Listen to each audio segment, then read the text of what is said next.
Well, hello everybody, and welcome to the sixth edition of the Fast 5 sessions that we're hosting. This is a new initiative still from SMS Trustee News, giving SMSF members an insight into some of the best financial advisors in the SMSF community, along with the opportunity to ask them questions about any current issues that they have.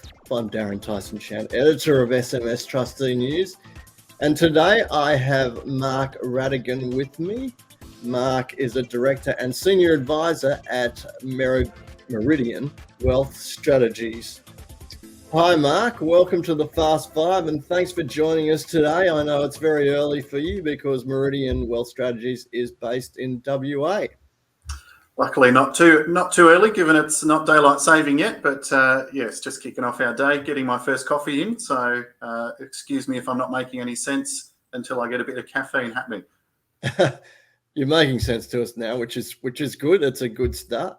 So we'll launch into it just to find out a little bit of your background and your involvement in the advice industry. So my first question is, how did you actually get involved with the SMSF sector? Well, my first foray into, I guess, the financial space was about 2007. I started working as a stockbroker, and we were working with a lot of clients buying and selling the shares and doing investments inside their self-managed super funds. So I came across a lot of trustees, worked with a lot of them on their investment strategies and the investment side of things, but started to realise that there was a lot of missed opportunity there. I guess they were looking at the investment side of their self-managed super funds, but weren't really looking at the other parts of it as well. So it was more setting up a vehicle to allow them to trade shares or buy a property or something, and they weren't taking into consideration all the other areas. So from there, I started getting interested in the self-managed super fund strategy side. Did some specialist courses, and started to build out my knowledge and work on the strategic side of things as well, rather than the investment side. So from there, I actually left stockbroking world and set up Meridian in 2009. We're in a regional area just south of Perth in Mandurah, and my view was that I would start working with a lot of business owners. I had a good business network down here. Working with them in their self-managed super funds and work that side of things. But what we found, the economy was going fairly poorly at that time. So there wasn't a lot of new ones popping up. And we actually found a lot of people who were coming to see us didn't need a self-managed super fund, weren't suited to running a self-managed super fund, didn't realise why they had it, what it was set up for. And at that time, other products were starting to allow them to do what they needed to do. So we had a lot of work closing down a lot of self-managed super funds and getting people set up in something that was easy to run because they didn't need that complexity in their life. So so that's sort of how I've got into the space. We do work in self-managed super funds alongside all of our other clients as well. So do mainly strategic advice and use the self-managed super as a tool to utilise where people have that need for more complex control or management in their super. Mm-hmm. And if you could nominate one or a couple, what's the most valuable advice that you've given a client? When I saw this question, I sort of racked my brain a bit, because obviously there's a lot of wins that you get from helping people save a lot of tax, or moving properties into self-managed super funds and getting nominal stamp duty, those types of things.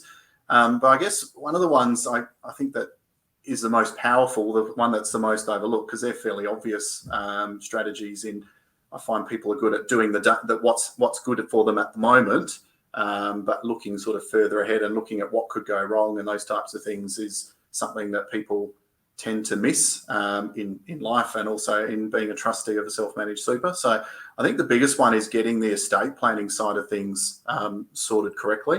A lot of self-managed super funds are set up with an off-the-shelf deed, which most of the time is quite suitable, and a lot of the new ones cover off on most things that are required. But most of the time that will then nominate their power of attorney as a replacement trustee if they're incapacitated, or their executor as the replacement trustee if they pass. But a lot of the times that side of their estate planning hasn't been resolved or hasn't been thought through with the self-managed super fund in place. So I guess making sure you think about those sorts of things, what could go wrong. Most people tell me my family get along well, they'll all work together, they'll do the right thing.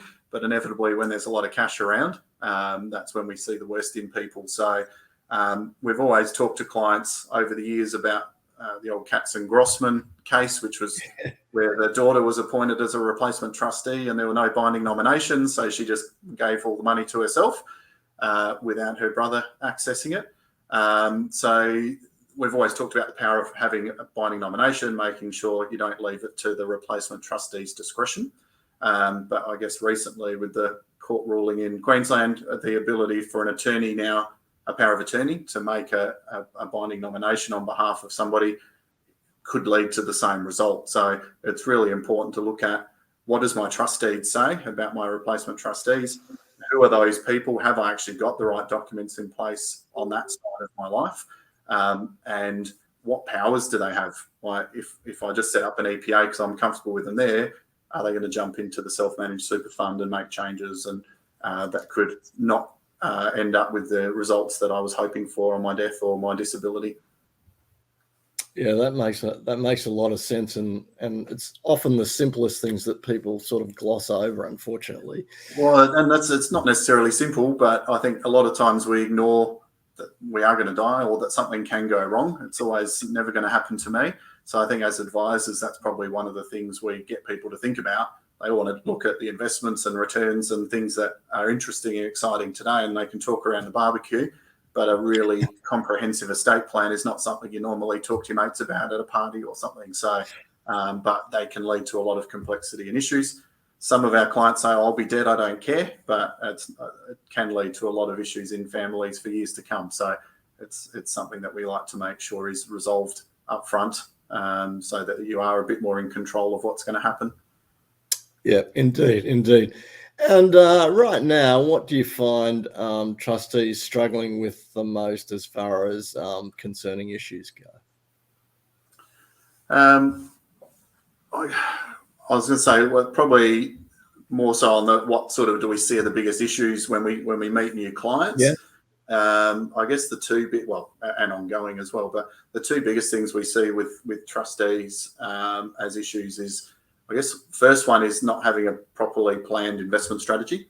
So an investment strategy is a compliance document. So a lot of times you'll see the old 0 to 100%, which might pass an audit, but isn't very useful in actually helping you have discipline to deal with what are you going to do when these types of things happen. And at the moment, obviously, there's a lot of volatility in the world. There's a lot of uncertainty, and not having that disciplined investment strategy can lead to a lot of emotional decisions, or the other side of it, people putting their head in the sand and going, oh, I'll just leave it as it is, I won't do anything, and not benchmarking that against what they could have got if they'd put it into an index fund or put into a different super fund. So I think that's a big one, is we set them up and it's like, okay, well, I'm interested, it's all going well, and I'm focused on it. Then I get busy in my life or my business and these other things, and we don't go back and go, all right, is it doing, we just tick the boxes. Yes, we passed the audit. Yes, we've checked the investment strategy, but is it really doing what we need it to do? Do we still need it to be a self-managed super fund? Are these the right investments for us? Are we getting closer to retirement? All those sorts of things need to have a bit of rigor around them. And we need to be able to sit down and go, make those tough decisions and go, okay, we made a mistake there. We need to make some changes. We can't just bury our head in the sand and hope it gets better, or ignore it and hope it goes away. So that's probably the biggest one. And I think with investing, familiarity bias is a big issue. So if we're used to property, we tend to have a lot of property in our portfolio. We tend to have a lot more Australian shares in self-managed super funds and little international diversification, those types of things, because we're used to it, we're comfortable with it. We think things that we're not familiar with are riskier, so we don't go and pursue those things and have that diversified portfolio. But we do know diversification helps, and generally your concentrated strategy can work well for a period of time, but if something goes wrong, you can have it all fall out at once. So we did have a client who had bought a lot of rental short stay apartment type investments in Melbourne. So because that was the key area, all those sorts of things, and then COVID hit and the valuations dropped, the rentals dropped, so everything basically was impacted. and they didn't have those other parts of the portfolio to be able to, I guess, offset those losses or be able to tap into those to fund their lifestyle. So that's the key, probably one. And I think at this moment in time, that diversified or disciplined investment strategy is more important than ever. And the other one, which I sort of alluded to there, is not properly reviewing the portfolio, self-managed super fund each year or regularly. Is the deed still appropriate? Does it have any issues? Like there's a new court case out. Do we have to look at what our power of attorney powers are? Do we need to limit them to stop them being able to change our binding nominations? Are we actually benchmarking our returns? Are we doing better than we would have done if we were sitting in an industry fund or something like that? So having that sort of tough conversation with ourselves and addressing those sorts of things. The other big one we see is people paying like $3,500, $4,000 a year to do the tax return at the end of the year from a shoebox. Sort of here's all my statements, here's my tax return, where there's services out there now that can do daily admin, give you online portals to access up-to-date information, contributions, histories, all that sort of stuff to the day.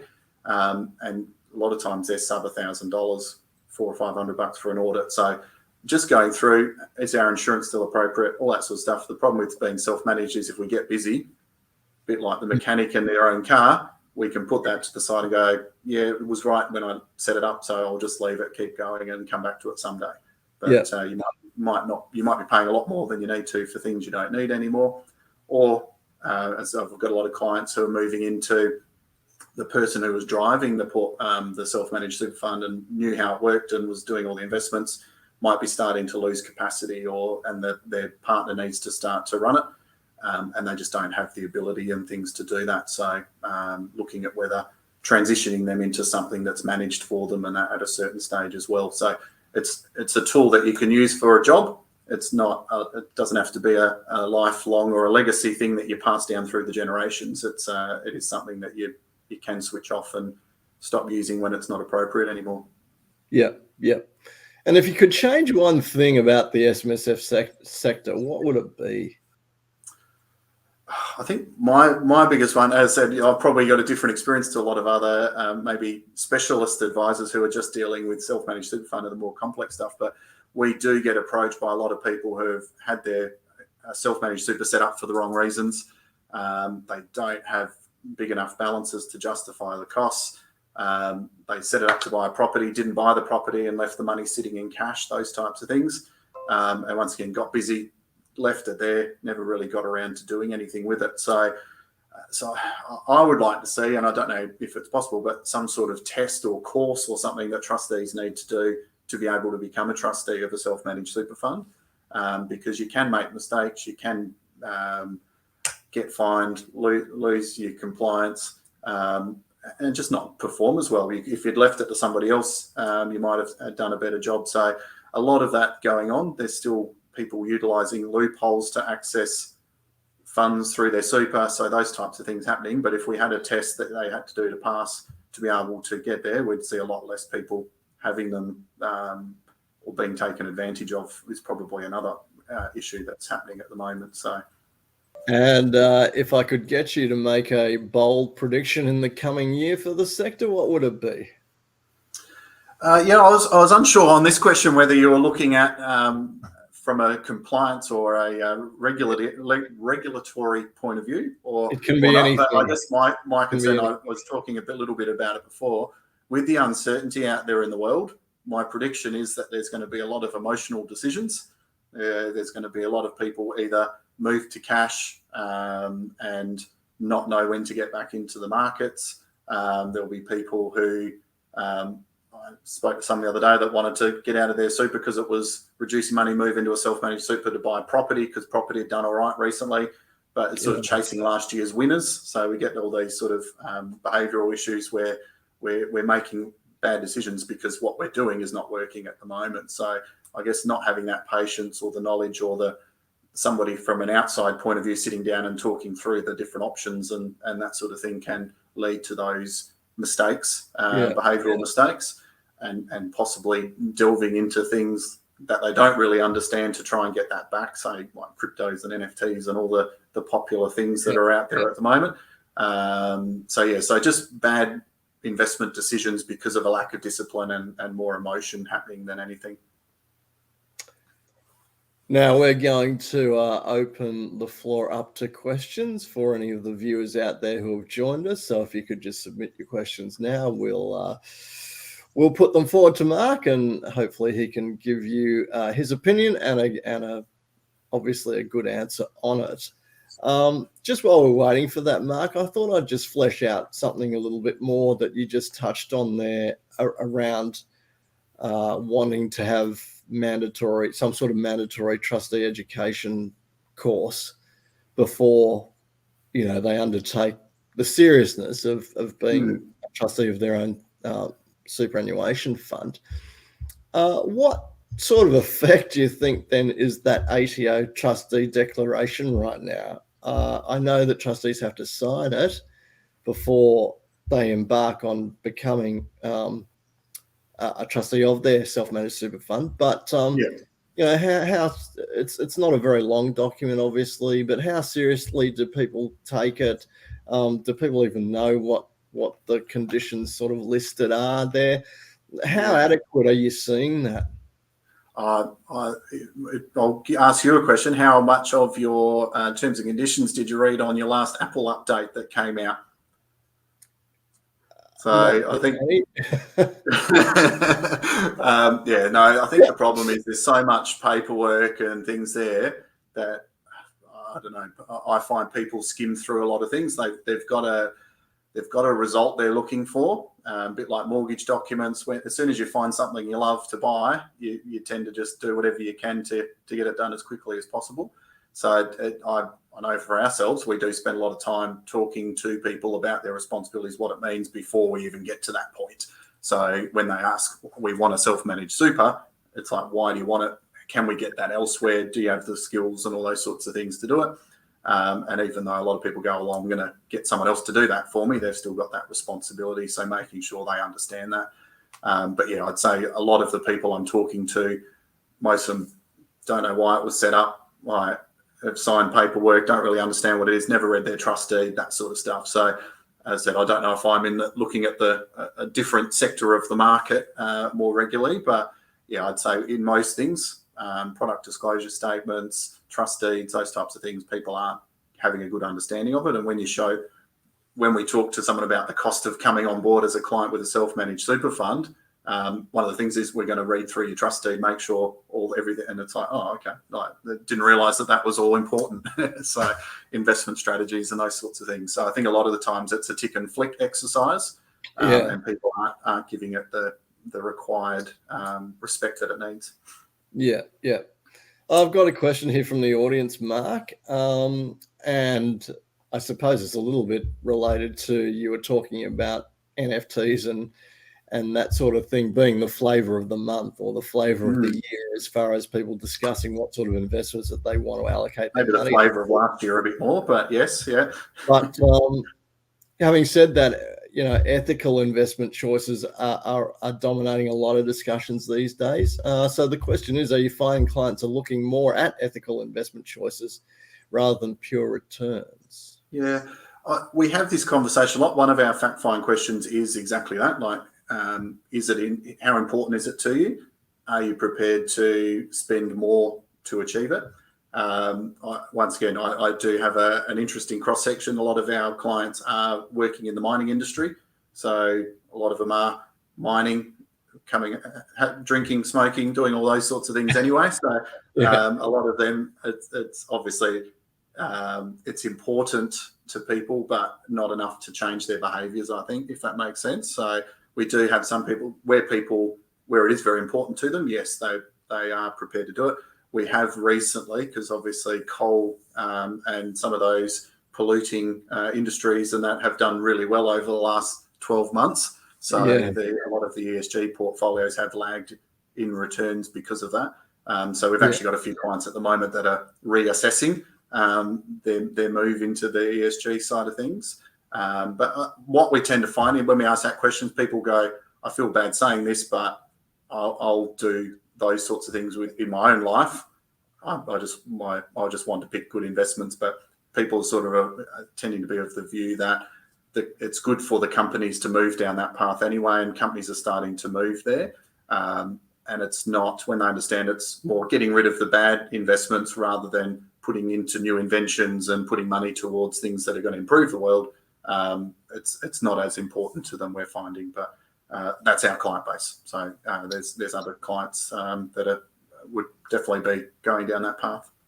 No, that's a great take, particularly seeing that mining plays such an important part over in WA. We tend to ignore that in the eastern states. Oh, yeah.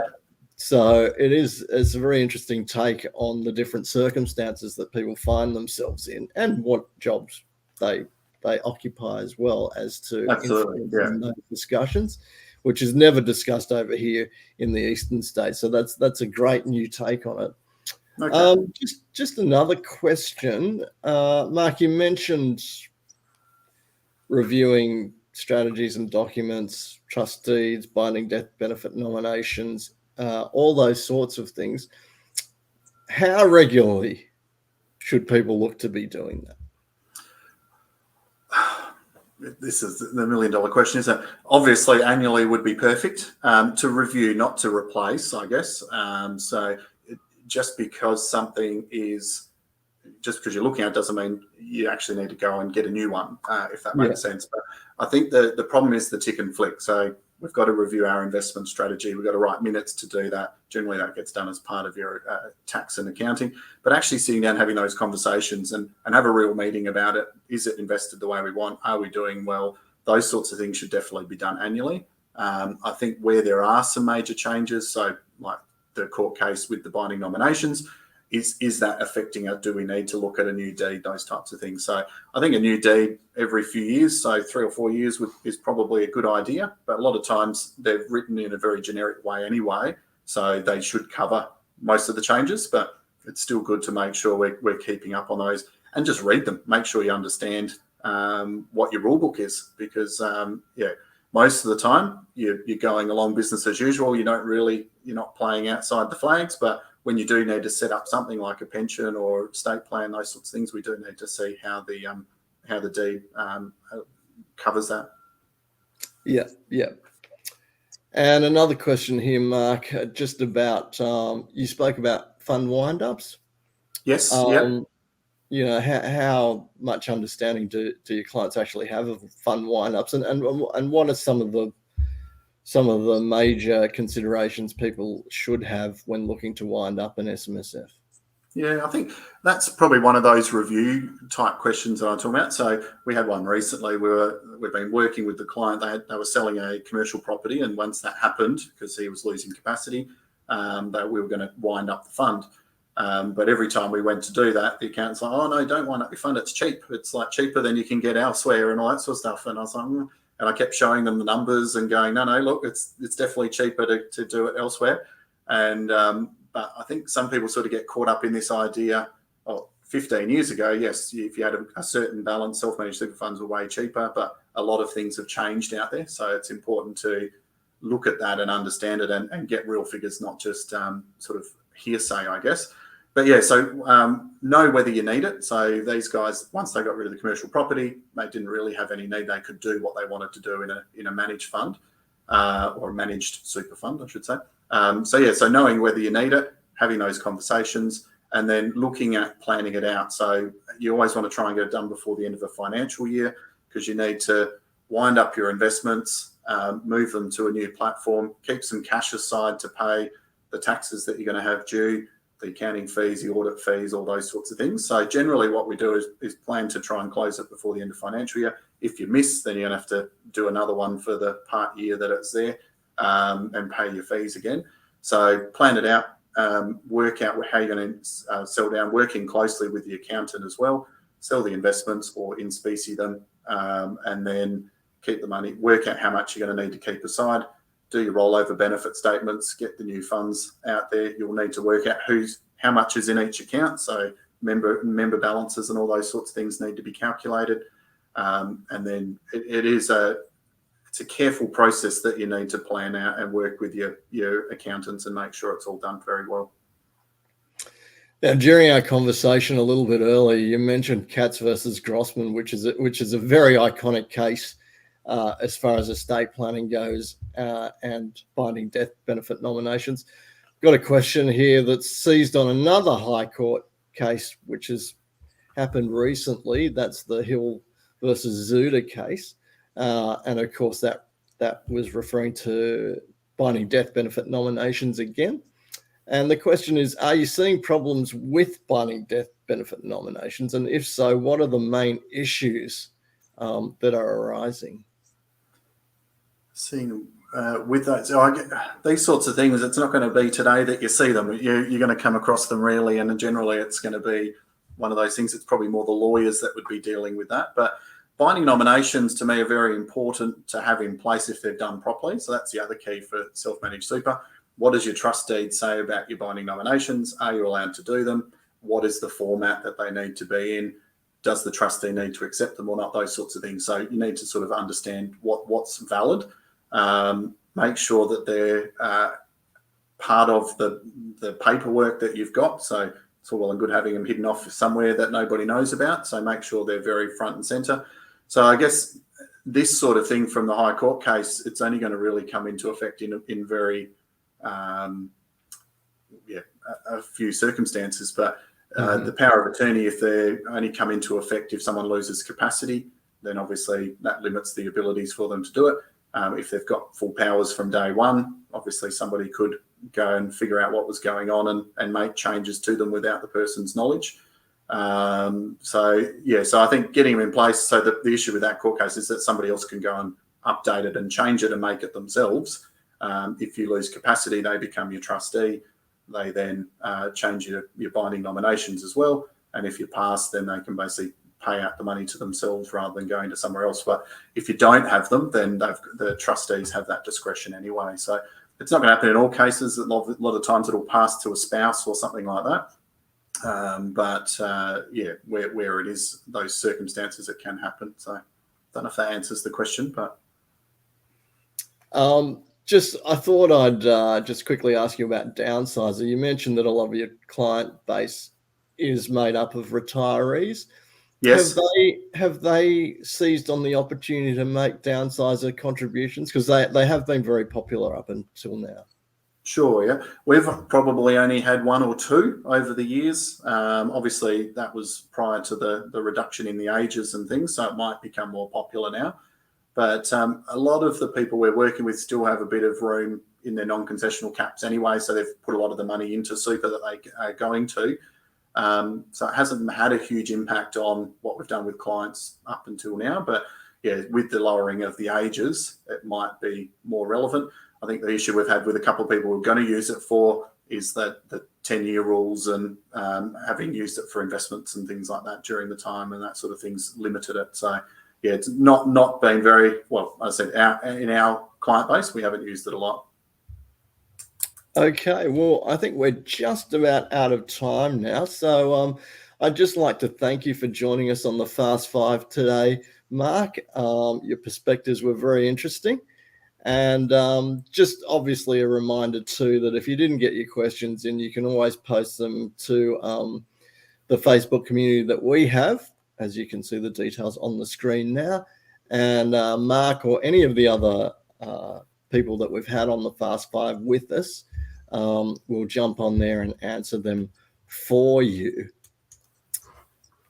Just very quickly, our next Fast Five session is likely to be held in November, so please watch out for that one. We don't have an exact date as yet, but it will be scheduled to be around November, if we can squeeze one in before the end of the year. And just a shout out to practitioners who want to be a part of the Fast Five experience. Please email us at events@bmarkmedia.com.au, or you can reach us via the SMS Trustee News Facebook page via the Messenger facility. You can see all of the prompts on the screen now. You can scan those QR codes if you want to get in touch with us as well. And obviously, we welcome anybody to come and join us on this initiative that we're having. We're building a pretty good community as it stands right now, and a lot of people are submitting questions to the advisors that we have had on the Fast Five previously. If you cannot access the community, though, you can always email us or email myself, and I will forward that question or any questions that you have to the community. They will give you an answer, and then I'll make sure that the answer gets back to you. Apart from that, I'd just like to, one last thing, as you can see on the slide there, if you'd like to subscribe to SMS Trustee News, you can access the website on screen now and hit the subscribe button, and you can receive the newsletter. It comes out fortnightly. We don't put anything behind a paywall, so it's free for you, and it will give you a great cross-section of news if you're a trustee about compliance issues, about any sort of strategies, such as estate planning strategies, and investment news as well. So it should help you navigate your way through some of these troubled economic times that we're seeing right now. So please go to the website, have a look at it, and click on the subscribe button if you want to receive that fortnightly newsletter. Other than that, I'd like to thank you all for joining us today. Thank you for your company. We hope that you've found it very useful. And again, thanks to Mark for joining us on the Fast Five today. Great commitment. Got up early to be with us today. So thank you very much, Mark, for joining us from WA. It's been great to have you. I was going to say, make me sound like I sleep in till very late in the day. It's only 9 a.m, so it's not too bad. So, but thanks for having me. It's gone quickly, and yeah, it's been enjoyable. So thanks for your time. Great. Thanks, everyone. Have a great day.